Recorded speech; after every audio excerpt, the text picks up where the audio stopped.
Go. What happened? He missed. Nice. What? We don't have to fuss. Nice. But Snake allowed whatever it may want to eat or whatever it's trying to stay away get pretty close. Okay? It's camouflage. It's in stealth mode. So from here, I do this, and then I do this. Right through. Okay? So that's the striking technique. Now, there is the whole thing that if you develop your hand really strong, really tough, this will go right through the throat. Is that possible? Pai Shen. It can be possible that you get your fingers slightly in there. What we're doing is we're going past the neck, hitting like that. Did that feel good? No. I just tapped them in the carotid artery of the vagus nerve. Reverse a whole lot. Ooh! That. So it's almost like you've been bit. But then we have the other piece. So from here, we're going to play with that. So whichever hand we parry with is the side we're going to step with. So we're going to step with the left foot. If we parry with the left hand. Now, when do we decide to use a parry? This is a part of the awareness. So when I see Julius coming in, I will pick the closest hand to come out. My closest hand is the same side, not the same arm. This is my right arm. He lifts his right arm up. It's his right arm. So I'm not trying to come across. I come and meet it. So when I come and meet it with my hands already up, already pretty stealthy, I'm ready to go. But I'm not giving that away. So it's a poker face where you're not giving away what you got. You got something good or not good. So from here, this is all I'm doing. And I use my palm, my fingers are together, and just tap it away. Okay, now, right here I have similar stuff. You notice the similar stuff. Now, he ain't getting away. But does this look similar to some of the other things we're doing? I'm in the same position because I can do a little constrictor stake, which is turning the wrist down, and then, oh man, what can I do now? Just turn your hand over, block step in, and snake strike.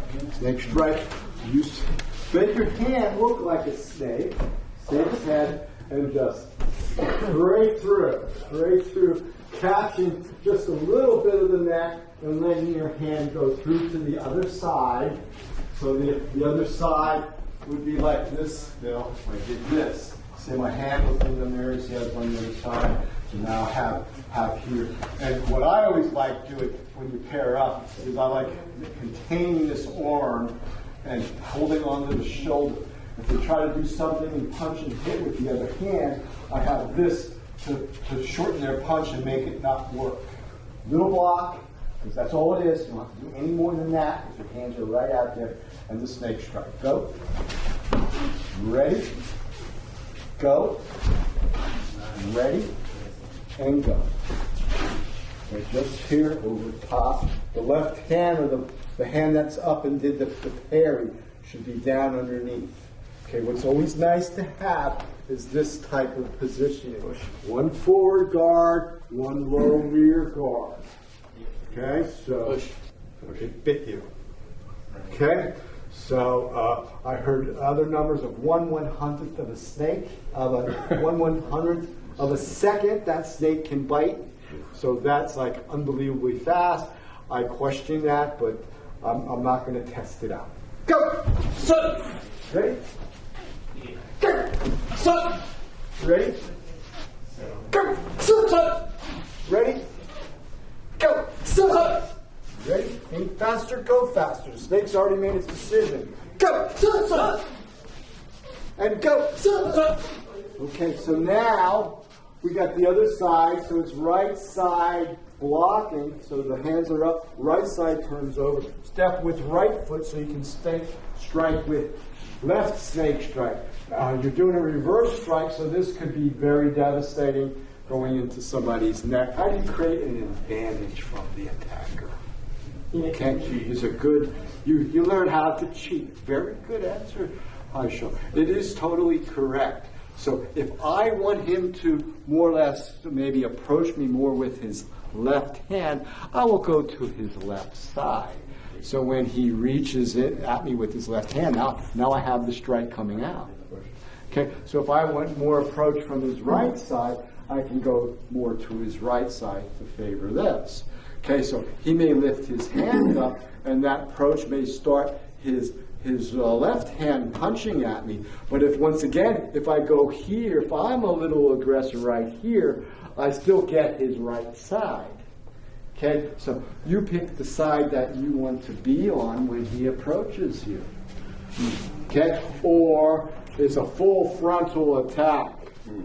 Okay, so a full frontal attack would be the tiger that doesn't care because it's so strong and tough. It's just going to plow through you. It doesn't care about what will happen to him or her, but there it is. Okay, would a snake do that? No. The snake's like, does it see me or does it not see me? And it'll just hang out and wait for that approach, and this hand will come across and be there. Okay, see what little I did? So you can play stealth in a situation arising and take advantage of their forcefulness. So snake has that.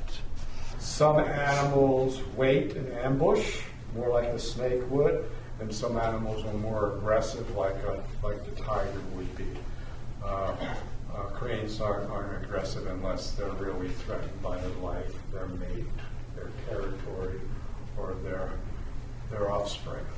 So we have a few ways we can do leopard as far as stance-wise, but we have to get used to the hand position for leopard, because leopard is different. It's a different animal. Okay? And that is, we're going to use palm in leopard fist crunching our hand, but instead of everything was pretty straight in direction, this one we're going side to side in the angle. We're going angles. Okay, so what was out this way, round this way, straight forward. Now we have an angle that we're going to work with. If Lowry reaches towards me, we have a swat, closer, closest. Okay, so it's 3 or 2 after the initial block. In many ways, you could use 2 hands as the block and the last hand as the hit. So the parry is, this time, isn't coming across or coming down or just turning over. It's coming in an angle, swatting from either your left to right or your right to left. Okay. 1, 2, 3. So we could just look at going after the arm, and it was your left arm this time. So I go after here, so now see how I'm going down the same angle that I started with, so I can come down with the last angle. So it's almost like 1, 2, 3. So we can call that ping-ponging with other stuff, so it's like a rolling bounce here, and now I have this technique. Now you're going to bring your fingers together, so whatever you can do to grab something. Now I'm grabbing right behind his vagus nerve here, and I just want to make sure I hit maybe a little rip there. No, I could go back here and start rubbing his shoulder, but no one likes somebody messing around at their neck. Now, so let's start playing, getting our arms and our shoulders doing this. So now we're getting our legs sore. Now we're making sure our shoulders are limber for the leopard. Okay, so you can look at these and like 1 or 2, they're all either, and then dislike 1 or 2. So it's your choice. What fits and works for you. Now I do this to help keep the shoulders limber. Slap out here, bring the shoulders forward. Okay, see how they came forward very nicely, stretching out there. Okay, so now you can do this easier. Okay, so 1, 2, 3. So once again, what do you see me in this step aside position? This is a common position that I would see Grandmaster Pai go into, Daniel K. Pai, when he would do demonstrations and things. Anybody over here, Pai Show? Did you get to meet him?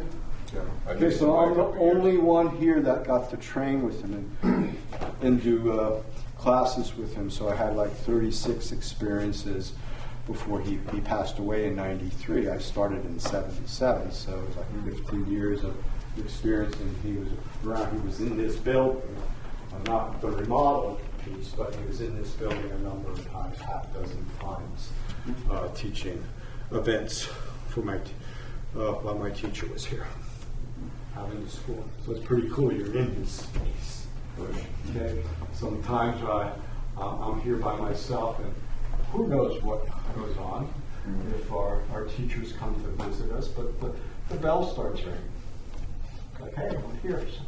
Somebody's here. I said, okay, good. It's time for me to do some training, man. It's for me, by myself. It's like, you get trained. You need more. 1, 2, 3.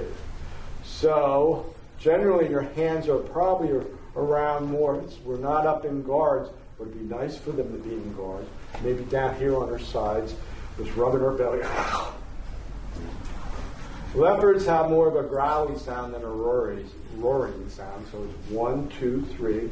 How about it? 1, 2, 3. 1, 2, 3. 1, 2, 3. 1, 2, 3. Generally, I know when I do this, I like to lean my body over to the right if I'm stationary. If I am stepping forward, then I've done that automatically. So, claw, claw, claw. Step up, claw, claw, claw. Step up, claw, claw, claw. Step up, one more. Claw, claw, claw. And turn around. Start with the left hand. Stand up. Start with the right hand. Go. Step with the right foot. Step and go. Step and go. Step and go. So you can be playing with the longer distance or really to be most effective. So if I'm here like this, you see what happened? I swatted that hand down. So now here's the step for the other hand. Okay, so he dropped his hand down. I don't have to do anything with his hand. He keeps his hand up. 1, 2. He still gives it to me. Okay, so if you get good at that, 1, 2, 3. 1, 2, 3. What would that be in music? Triplet. Triplet. You do a triplet. Okay. Good. So ready to do some faster? Okay, so do you like the stepping? Does the stepping gives it more meaning? Okay, so the idea of self-defense is why I didn't use it on the paper is because self-defense pretty much means you're defending and that's it. Self-preservation, you're doing both, offensive and defensive and whatever needs to be done to survive. Okay, so preservation is you surviving. You chose life, not death. Now, the leopard, more so than most animals, can be pretty arrogant around its skills. Like, no one can mess with me. I'm the best. I can be faster than you. I can jump higher, kick, and all this other stuff. And go down the ground, take you down. And they got all these skills. So leopards are pretty versatile by themselves. So, okay, so, and any of these can be going to the side. The possibilities here are pretty awesome. Okay? All these techniques comes from pylon forms. Push, realize this is what we're doing. So just pull them out, go, oh, this is a good parry hit for that particular animal.